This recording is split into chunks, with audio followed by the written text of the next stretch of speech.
ሰላም ጤና ይስጥልን ውድ ሪፖርተር ተከታታዮች የሰዓቱን ዜናዎች ቀጥዬ ያሰማችኋለሁ። በቅድሚያም አርዕስተ ዜና። የትግራይ ህዝብ ጥያቄዎች በህገ መንግስታዊ መንገድ ብቻ ምላሽ እንደሚያገኙ አቶ ጌታቸው ረዳ ተናግረዋል። በአዲስ አበባ ከተማ አስተዳደር ውስጥ የመሬት ማጭበርበር ድርጊት ላይ የሚሳተፉ ሰራተኞች በቀጥታ ከስራ የሚባረሩበት ህግ መውጣቱ ተገልጿል። ሌሎችንም ይዘናል። አብራችሁን ቆዩ።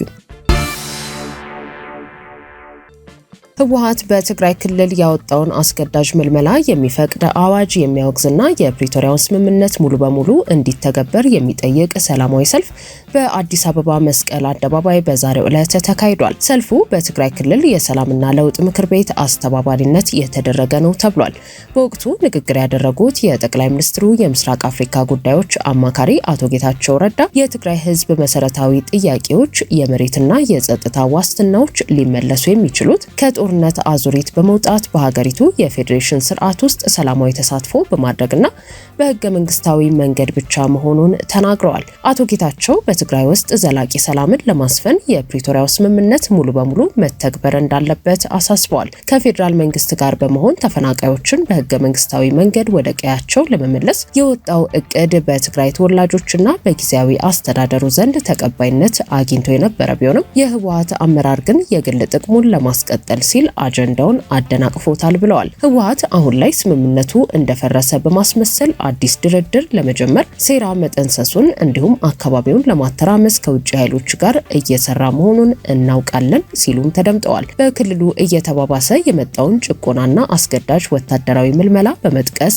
ያወገዙት አቶ ጌታቸው ወጣቶች ወደ ማሰልጠኛ ካምፕ እየተወሰዱ መሆኑንና ይህንንም የተቃወሙ እናቶች በዱላና በጥይት እየተደበደቡ መታሰራቸውን ገልጸዋል። የትግራይ ኃይል አባላትም ከሀገር ውጭ ባሉ እንደ ሱዳን ባሉ ቀጠናዎች ለአዲስ ወታደራዊ እንቅስቃሴ እየተሸጡ ነው ሲሉ ወቅሰዋል። በዚህም ምክንያት በርካታ የትግራይ ወጣቶች ህይወታቸውን ለማዳን ወደ አዲስ አበባ እየተሰደዱ መሆኑን ጠቅሰው ለአዲስ አበባ ከተማ አስተዳደርና ለከንቲባ አዳነች አቤቤ ወጣቶቹን ለመደገፍ ላደረጉት ጥረት ምስጋና አቅርበዋል። የፌዴራል መንግስትም እነዚህን ወጣቶች እንደ ዜጋ ሙሉ ጥበቃ እንዲያደርግላቸው እንዲሁም በኤርትራ ኃይሎች የተያዙትን እንደ ኢሮብ ያሉ የትግራይ ይዞታዎች የማስለቀቅ ዓለም አቀፍ ድንበር የማስከበር ኃላፊነቱን እንዲወጣ ጠይቀዋል። የትግራይ ኃይሎች አባላት የጦርነት መንገድ በትግራይ ላይ ሙሉ እልቂትን እንጂ መፍትሄ እንደማያመጣ ተገንዝቦ የጥፋት ኃይል ሲሉ የጠሩትን ህወሓት እንዲቃወሙትና በኢትዮጵያ ፌዴሬሽን ጥላ ስር ለህገ መንግስታዊ አንድነትና ለልማት እንዲቆሙ ጥሪያቸውን አቅርበዋል። የራሳችንም አጀንዳ ነው ብላችሁ ስለመጣችሁ ማመስገን ፈልጋለሁ። የትግራይ ሰላም የኢትዮጵያ ሰላም አካል ነው። የትግራይ ሰላሟ ባልተረጋገጠበት ሁሉ ኢትዮጵያ ከችግር የምትወጣበት ጊዜ እየራቀም እንደሚሄድ ማንም ሰው መረዳት መቻል አለበት። ስለዚህ ይሄን አምናችሁ በመሃላችን የተገኛችሁ ወንድሞቻችን እህቶቻችን ማመስገን ፈልጋለሁ። በመጨረሻ ግን የአዲስ አበባ መስተዳደር ይሄንን ፕሮግራም ለማድረግ ባደረግነው እንቅስቃሴ ለሰጠን ድጋፍ ቅድም በትግርኛ አንስቼዋለሁ። ከወጣት ተፈናቃዮቻችን በተለይ አዲስ አበባ አካባቢ በብዛት ከሚገኙት ጋር ተያይዞ የሥራ ዕድል ለመፍጠር ጊዜውም ቢሆን በተወሰነ ደረጃ ማህበራዊ ችግሮችን ከመቅረፍ አንፃር የአዲስ አበባ መስተዳደር እና ከንቲባ አዳነች የጀመሯቸው እንቅስቃሴዎች አሉ። በደንብ አስተባብረን የተሻለ ውጤት እንደሚያመጡ እምነት አለን። በዚህ አጋጣሚ ምስጋናዬን ማቅረብ ፈልጋለሁ። አመሰግናለሁ። በአዲስ አበባ ከተማ አስተዳደር ውስጥ የመሬት ማጭበርበር ድርጊት ላይ የሚሳተፉ ሰራተኞች በቀጥታ ከስራ የሚባረሩበት ህግ መውጣቱ ተገለጸ። የአዲስ አበባ ከተማ አስተዳደር የመሬት ይዞታ ማረጋገጫ ካርታን ወደ ዲጂታል የመቀየር ስራ መጀመሩንና በመሬት ማጭበርበር ድርጊት ላይ የተሳተፉ ሰራተኞችን በቀጥታ ከስራ ለማሰናበት የሚያስችል አዲስ ደንብ ማጽደቁን አስታውቋል። የከተማዋ ከንቲባ አዳነች አቤቤ በአዲስ አበባ ምክር ቤት ፊት እንደተናገሩት በከተማዋ ሁሉም የመሬት የባለቤትነት ማረጋገጫዎች በሙሉ ወደ ዲጂታል የተቀየሩ ሲሆን የመረጃዎቹ መጠባበቂያም በዲጂታል ተመዝግቧል። አሁን በስራ ላይ በሚገኘው የመሬት ይዞታ ምዝገባ ስርዓት ምክንያት ማንኛውም ሰው የሐሰት ሰነድ ወደ ዲጂታል ስርዓቱ ማስገባት አይችልም ሲሉም ከንቲባዋ አክለዋል። አዳነች አቤቤ እንደተናገሩት በአዲስ አበባ ለሐሰተኛ ሰነዶች ተጋላጭ የነበረው የወረቀት አሰራር ተቀይሮ የመሬት ካርታዎች በሙሉ ወደ ዲጂታል ካርታ መቀየራቸውን ተከትሎ የሐሰተኛ ካርታዎችን መጠቀምና በመሬት ማጭበርበር በከፍተኛ ሁኔታ እየቀነሰ እንዲሁም በተጭበረበሩ ሰነዶች ላይ የሚደረጉ የፍርድ ቤት ክሶችም እርምጃ እየተወሰደባቸው ነው። በተጨማሪም ከንቲባዋ በመሬት አስተዳደር ስርዓት ውስጥ ያለውን ሙስና ለመዋጋት ጥብቅ የዲሲፕሊን እርምጃዎች እንደሚተገበሩ ገልጸው ከመሬት ጋር በተያያዘ ጥፋት ላይ የተሳተፉ ሰራተኞች ያለምንም ቅድመ ሁኔታ ከስራ እንዲሰናበቱ በከተማዋ ካቢኔ የጸደቀው ደንብ እንደሚፈቅድና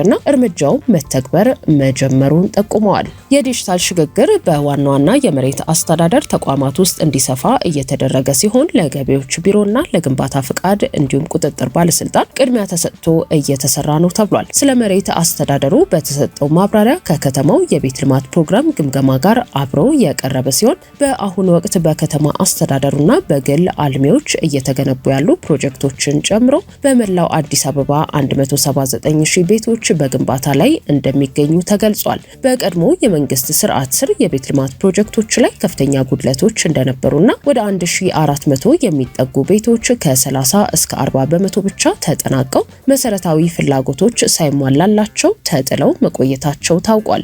የፍሳሽ ማስወገጃ ስርዓት፣ የውሃ አቅርቦት፣ የኤሌክትሪክ ኃይልና የመንገድ መዳረሻ ያልነበራቸውን ቤቶች ከፖለቲካዊ ለውጡ በኋላ የከተማ አስተዳደሩ መሰረተ ልማቶችን አሟልቶ ፕሮጀክቶቹን ለማጠናቀቅ በቦንድ ፋይናንስ አማካኝነት ወደ 5 ቢሊዮን ብር ገደማ መበደሩን ኃላፊዎች ገልጸዋል። በምክክር መድረኩ መፍትሄ ያላገኙ ጉዳዮች ወደ ህዝበ ውሳኔ እንደሚመሩ ኮሚሽኑ አስታወቀ። ኮሚሽኑ ይህንን ያስታወቀው በዚህ ሳምንት መካሄድ የጀመረውን ሀገራዊ የምክክር ጉባኤ ተከትሎ የውሳኔ አሰጣጥና የስነ ስርዓት ሂደቶች እንዴት እንደሚመሩ የሚያብራራ አዲስ ሰነድ ይፋ ባደረገበት ወቅት ነው። ለሳምንታት በሚዘልቀው በዚህ መድረክ ላይ ከተለያዩ የህብረተሰብ ክፍሎች የተወከሉ ከ4000 በላይ ተመካካሪዎች በ8 ዋና ዋና አጀንዳዎች ላይ በጥልቀት እንደሚወያዩ ታውቋል። ኮሚሽኑ ይፋ ባደረገው መመሪያ መሰረት በውይይት መድረኩ ላይ የሚነሳ ማንኛውም አጀንዳ ለመጨረሻ ውሳኔ መጽደቅ የሚችለው 75 በመቶ ወይንም ከዛ በላይ የሆኑ ተሳታፊዎች ስምምነት ላይ መድረስ ሲችሉ ብቻ ነው። በአጀንዳው ላይ የተደረሰው ስምምነት ከ40 በመቶ እስከ 69.9 በመቶ መካከል ከሆነ ደግሞ ጉዳዩ ለተጨማሪ ውይይት እንዲቀርብ የውሳኔ ምክረ ሀሳብ ይተላለፍበታል። ሆኖም ግን የቀረበው አጀንዳ ከተሳታፊዎቹ መካከል ከ40 በመቶ በታች ድጋፍ ካገኘ ምንም አይነት ግምት ውስጥ ሳይገባ ወዲያውኑ ውድቅ እንደሚደረግ ሰነዱ ያመለክታል። አንድ አጀንዳ ወደ ህዝበ ውሳኔ ወይንም ሪፈረንደም ሊያመራ የሚችልባቸውን 2 መሰረታዊ ሁኔታዎች ኮሚሽኑ በዝርዝር ያስቀመጠ ሲሆን የመጀመሪያው በጉባኤው ተሳታፊዎች መካከል በተደረጉ ሰፊ ውይይቶች መፍትሄ የማያገኙ መሰረታዊ ጉዳዮች ሲያጋጥሙ በቀጥታ በህዝበ ውሳኔ ምላሽ እንዲያገኙ ይደረጋል። ሁለተኛው ሁኔታ ደግሞ በአንድ ጉዳይ ላይ በተሳታፊዎቹ መካከል ስምምነት ተደርሶና መፍትሄ አግኝቶ ለጠቅላላ ጉባኤው ሲቀርብ በጠቅላላ ጉባኤው ላይ ተቃውሞ ካጋጠመው ጉዳዩ ወደ ህዝበ ውሳኔ ሊያመራ የሚችልበት እድል ሰፊ መሆኑ ተገልጿል። በሌላ በኩል አሁን እየተካሄደ ባለው መድረክ ላይ በስነ ስርዓት አፈጻጸምም ሆነ በውሳኔ አሰጣጥ ሂደቱ ላይ ቅሬታ ወይንም ተቃውሞ ያላቸው ተሳታፊዎች ይግባኝ የማለት መብታቸው የተጠበቀ መሆኑን ኮሚሽኑ አስታውቋል። ይህንን አቤቱታ መርምሮ ውሳኔ ለመስጠት የተዋቀረውና ከሀገር ሽማግሌዎች ምክር ቤት የተመሰረተው የኮሚሽኑ ቅሬታ ሰሚ አካል የቀረበለትን አቤቱታ መርምሮ በ24 ሰዓታት ውስጥ ምክረ ሀሳብ የማቅረብ ስልጣን የተሰጠው ቢሆንም በጉዳዩ ላይ የመጨረሻውን ውሳኔ የመስጠት ኃላፊነት የኮሚሽኑ ይሆናል። በጉባኤው ላይ እያንዳንዱ ተሳታፊ እኩል ድምጽ የመስጠት መብት ያለው ሲሆን ቢያንስ 75 በመቶ በሚሆኑ ተሳታፊዎች የተስማሙበት ጉዳይ የመጨረሻ ሆኖ ስለሚጸድቅ በድጋሚ ለግምገማ እንደማይቀርብ ታውቋል። በጉባኤው ማጠናቀቂያ ላይም በአብዛኛው ተሳታፊ የተስማሙባቸው አጀንዳዎች በሙሉ በኮሚሽኑ በይፋ የሚጸድቁና እውቅና እንደሚሰጣቸው ተገልጿል። ውድ ሪፖርተር ተከታታዮች የሰዓቱ ዜናዎቻችን እነዚህ ነበሩ። ስላደመጣችሁን ከልብ እናመሰግናለን።